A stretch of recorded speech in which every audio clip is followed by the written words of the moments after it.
touch grass. It's an internet phrase that is constantly thrown at people who are posting stuff that's very online. When you're talking about Sonichu and all these fandoms and bizarre things, you are wont to be hit with a touch grass. But what is touching grass, really?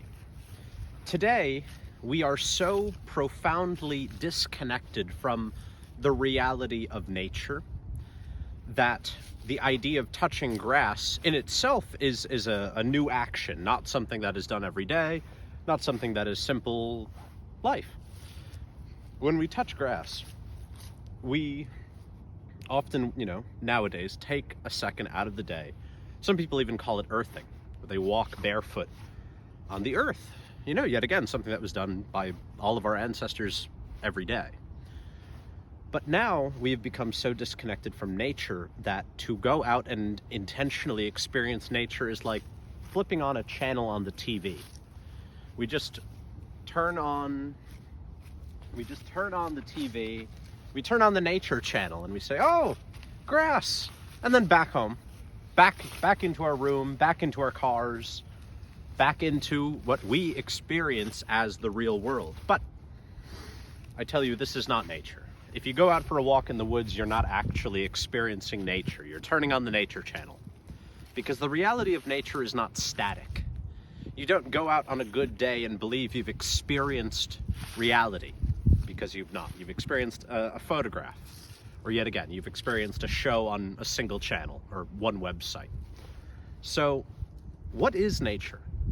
How do we actually touch grass in a meaningful way? I say the ultimate secret, one of the great secrets of all magic, is the magic of why there are no leaves on that tree. There are no leaves on these trees because right now we're in winter. And nature changes around us. The world itself turns. We experience nature as a cycle of 4 seasons, as a cycle of 12 months or 12 zodiac signs, as a cycle of 8 trigrams if you're Chinese. And all of this is real. The reality of nature is flux. It is cyclical change. We don't experience cyclical change online. And so we become confused, greatly confused. When I think about the divine, when I think about the majesty of the world, I think about its changes. And in fact, this is the root of all magical systems, of all divinatory systems. We take nature and we reduce it to symbols. We make as many complete pictures of the world as possible. And we say, these are the changes around the cycle of our life. And thus, we are given a system. And then with this system, we reflect upon the internal changes within each of us. Because these are not visible. We don't see our leaves fall off, but they do. So to understand more completely what nature is, I want to draw for you all a great symbol, a great ideogram from the I Ching that is how nature is experienced. And it's often translated as heaven, but I think of it as order. It is the cosmic order. So we have the sun, and then we have its path through the sky. Then, you know what, we're just going to keep this, because it's actually with grass. We have grass, we have its roots growing, and we have a dude. That is the order of nature. It is the path of the sun through the sky, and how that affects mankind, and how it changes nature. That is the ultimate secret. And if you're very online, it's the ultimate secret that you yourself have been cast out from. You have cast yourself out of the magic of reality, which is the magic of cyclical change. Your relationships with symbols, with magic, might be real. You might understand it on an emotional, intelligent level, but you don't actually physically experience this reality. And why is this? Why are we so disconnected? What happened? I go outside and I touch grass. I don't feel any different. Why? Why? I'm going to tell you. The truth is that the cyclical nature of time is a flat circle, does not always follow. There are magical places in ancient times where time became altered. You have the Grail Castle, where time becomes space and space becomes time. And then I think most important to our little situation here is fairyland. It's the kingdom of fairies where time is not experienced. You could go to fairyland for one day, and when you come back out, it's been a year. A year has passed when you only experienced a day. Time is ultimately relative. But the earth experiences this cyclical change of 4 seasons that is the center of the 4 elements, the 4 angels around God. All of this elemental seasonal change is the most vital nature of God. And when we go online, or in the modern form of fairyland, when you get onto a UFO, you can spend years on an alien planet, learn so much, and you come back and 10 minutes have passed. Time is not experienced correctly.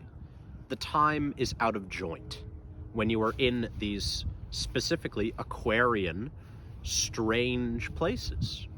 Everything gets tossed around. And the internet is one of these places. The internet is a UFO.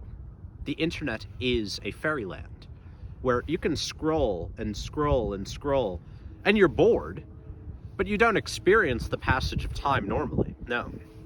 Your attention is fixated. You're in a state of hypnosis. And when you look, hours have passed. You hop onto a game and you think, oh, I'm going to play a few before I go to bed. And you look outside and the day has come.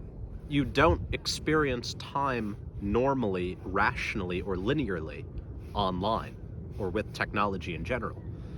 And when that is the only type of time that we experience, when we spend so much time online or so much time at work, where again, it's rigid segmentation that does not actually exist according to nature, but according to capital, we lose sight of the reality of touching grass. We are no longer connected to nature in a meaningful way because we don't see the grass grow. Once upon a time, you'd say, oh, it's just boring, it's like watching grass grow or watching paint dry. Let me tell you, that would be more meaningful, more developmental to the soul than to watch 10 billion Family Guy TikToks. You would gain more by watching grass grow, and not a sped up time-lapse video that you'd see on TikTok, but watching the grass grow, watching the way that the sun moves through the sky, watching the equinoxes and the solstices move the sun, watching the world turn, feeling the world turn. That is magic. Because once you can see the turning, see the change, the I Ching is a book of change, and the tarot is a rota, a wheel.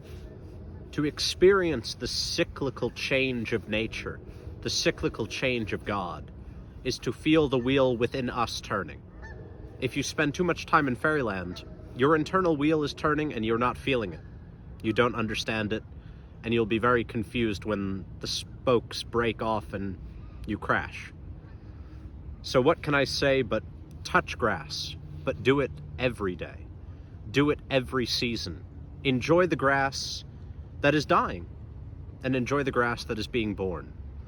Take joy in the freezing cold winter, in the leaves falling in the fall, in the awakening of the energy in the earth in the spring, and how it brings forth new flowers, and take joy in the heat of the summer. And also, if you live in a place that doesn't experience seasons, you might be like, damn, I don't know what I'm going to do. I would say, go on a little vacation, maybe 4 times a year, maybe if it's only one day. Experience seasonal change, it will change you. I forgot to mention one of the most important elements, which, if you take a look right here, you see fake flowers. This is not to say fake flowers are comparable to the internet, but they are an attempt at preserving something in eternity which, in nature, dies quickly. It is not natural for a flower to last. And we ourselves are like these flowers. We don't last long. And when we look to God as something eternal and permanent, where better to look than to the center of the spoke of that wheel that I was describing earlier? The wheel of change and of cyclic time. The center is God. The wheel is God. The faces of God. The different parts of God. And when I talked about that internal wheel and our leaves falling off and dying, it got me thinking about perhaps, the most important experiential form of this, which is seasonal depression, where one gets depressed in winter. Very often, this is extremely common. This is natural in humans. But if you are detached from this cyclic change, you don't know that. You don't know why you're sad. You don't recognize that winter has come, other than in, well, I can't go out and do this or that. But it's not a full experience of winter. And also, if you're a farmer or your job is outside, you do know why you get sad in the winter. You do understand. And oftentimes, throughout human history, we've had things in place to deal with it because we had farming cultures. We knew that winter was a time of rest, that we couldn't expect life in the spring and life in the summer to be the same as life in the fall and life in the winter. There was a time for every purpose, as we know in Ecclesiastes. And when we spend our life in this fairyland, in this modern, timeless, or bizarrely timed world, we don't actually understand what's going on around us on a fundamental level. We don't know why we're sad. We don't know why we're happy. It's beyond us. And that is why it's so significant to touch the grass, to touch the snow, to touch the fresh flowers, and to touch the fallen leaves, to experience it all as it was meant to be. What can I say? Touch grass, and as always, remember, memes matter.